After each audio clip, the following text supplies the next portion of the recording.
What's going on, Tamers? East here, and I have a conundrum. BT20's Over the X has so many fun decks that I legitimately don't know what to play. So I put out a poll, which I think that most folks didn't take me very seriously, and I said, what should I just play in February? And I put up a couple of decks, and I guess I'm either a Chaosmon player or a continuing Gallimon player from the last set, though I kind of wish they did pick Zafagamon. That deck seems really fun with the new secret rare. But anyway, the BT20 Over the X set has released over here in Asia, and the first week of events is kind of a scramble. While I admit that overall my deck choice woes are pretty trivial, it is much more serious and dire for the folks who are trying to prep for the Japanese Nationals, which is actually 1 week away. So they're trying to build in a super unexplored environment. Luckily, we do have a lot of results from this past week.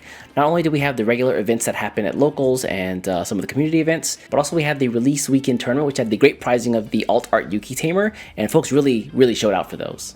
And so whether you're currently a comfy casual during the off season like me, or you're a tournament sweat prepping for the World Finals later next month, I think this week's Meta Report has a little bit of something for everybody. With that said, let's take a look at some event results, a couple of key takeaways, and a closer look at some of the decks that topped over the course of the past week. I think when EX8 was released not that long ago, it was the first set that shook up the game in a big way in quite some time, and it feels like in BT20 that Bandai is starting to hit their stride with their card design because it feels equal parts interesting and impactful. And so in this rising tide lifts all boats moment, a lot of decks are really going through this cool period of exploration. You can take a look at things like the Deep Savers and Aquatic decks trying to utilize the new Digimon line, or you've got the Galaxy Toolbox just trying to utilize the new Invisimon cards alongside the Omnimon X Antibody. That guy, by the way, is everywhere, it feels like. And even the new Zafagamon Ace card being utilized in not only the Zafagamon deck, but just pretty much anything green overall. And through all of this, probably one of the most surprising things to come out of this release is just how incredibly potent the new Excel Chaosmon deck is. I promise you, you won't understand me until you actually play against the deck yourself. That thing has hands. So I've talked a lot about some of the decks that are actually up on this list here, but if you really take a look, there are 3 decks that are noticeably absent. That being the Examon deck, and then the Digimon Liberator Invisimon deck, and the Digimon Liberator Necromon deck. I'll definitely keep my eyes open though, so make sure you're subscribed to the YouTube channel so you don't miss out when we do cover them, and for more Digimon card game content shuffled directly into your YouTube feed.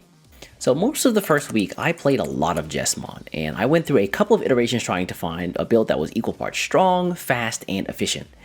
And then I tried out 2 games of Imperialdramon Virus, and I almost got whiplash by how fast this deck is. Where the blue-green Imperialdramon deck focuses on the VMon line, the Virus Imperialdramon deck puts Wormmon at the forefront using things like the BT16 Wormmon, who can evolve from your trash for cheap cost, as well as the EX3 Wormmon, who's just a great searcher to get cards in hand and in your trash at the same time. Alongside those are some great resource cards like Analog Youth, as well as Miss Memory Boost, as a way to sink one of your level 5s into the trash later for your Dinobemon to use. And to get to those level 5s even faster, you've got cards like the level 4 Promo Shadramon, who lets you play down a suspended level 3 Digimon from your trash at no cost. And while this guy might be hard to get your hands on right now, don't worry, apparently a reprint has already been confirmed by Bandai.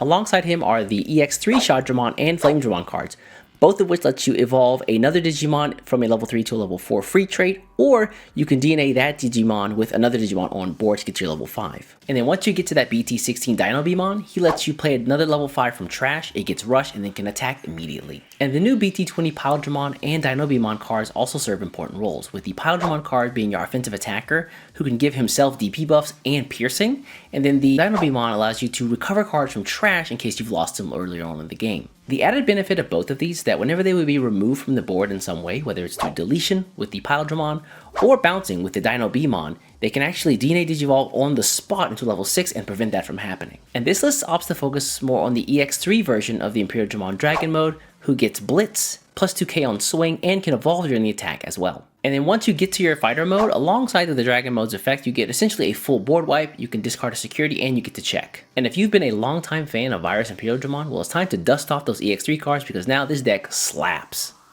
Alright, no bones about it, I promise you, do not sleep on this deck. You will get caught looking like a fool with your pants down. Chaosmon has hands, and one of them is a bird actually. This list even has some extra bells and whistles and things like the Sukamon card, the Shakomon, which I think is really interesting tech, as well as things like the Battle NPC, and even that old Chaosmon from I think BT16.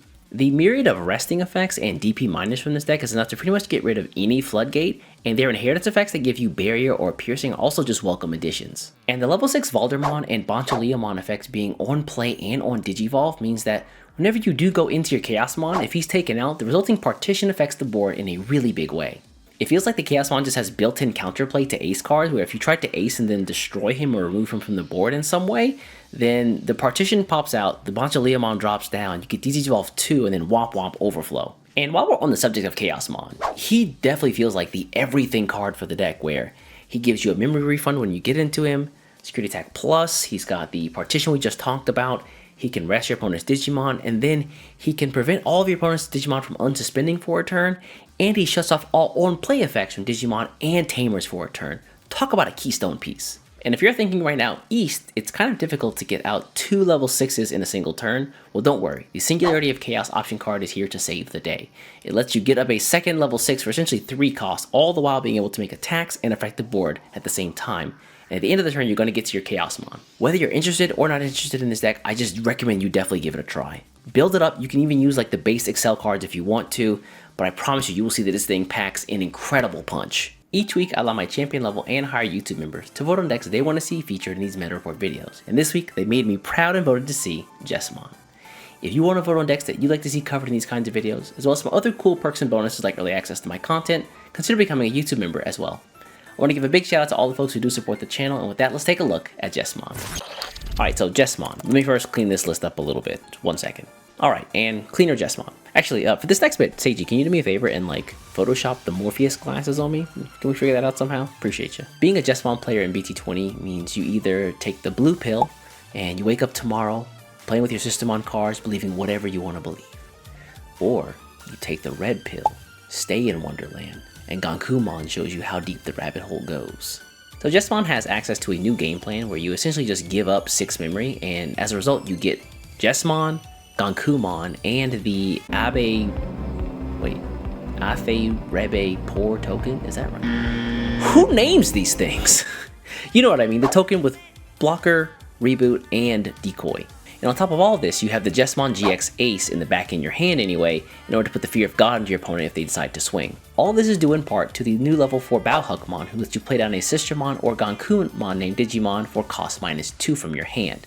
This on top of the Gankumon from BT20's effect to already reduce his cost by 4 if you have a Huck, Jess, or a Sistermon named Digimon on the board, means you get him down for a total of 6 cost. All of this compounds with the Gankumon's effect, which allows you to evolve from hand or trash into a Saber Huckmon onto your level 4 for free, and then the Saber Huckmon at end of turn can rest the Gankumon and then evolve into a Chaosmon for free.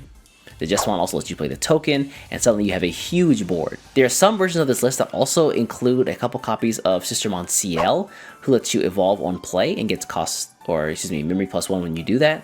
So you can actually go one step further beyond and actually evolve the Gankumon for 1 more memory, so a total of 7 costs in this case for the whole combo, in order to have your whole board gain Digimon effect immunity for a single turn. And while the deck does have a really useful Alliance Inheritance effect from the Saber Huckmon level 5, because you're typically playing your Gankumon and then just evolving that into a Gankumon X, there's no way to give that Alliance. So this deck, as a way to shore up that weakness, has a couple copies of the Shuyulin Tamer to give him Reboot and Alliance whenever you go into the Ganku X. I think one thing you're really going to hone in on this version of Chaosmon is that you need to very quickly amass some pieces. And so, in order to get more resources, you get cards like the Garnet Memory Boost at 4 of, the From Master to Disciple option at 4 of, and even a couple copies of the Analog Youth and the Sistermon Blanc. And honestly, as someone who's bounced between both versions of this deck, that being the Sistermon focused version and then the Gankumon focused version, I think that both of them have their merits. The question is, which pill do you want to take? And with that, I think we can wrap up week 1 of the BT20 Over the X meta report. And honestly, with how impactful and fun the new cards are, I feel like there's so much to explore and dig into, whether you play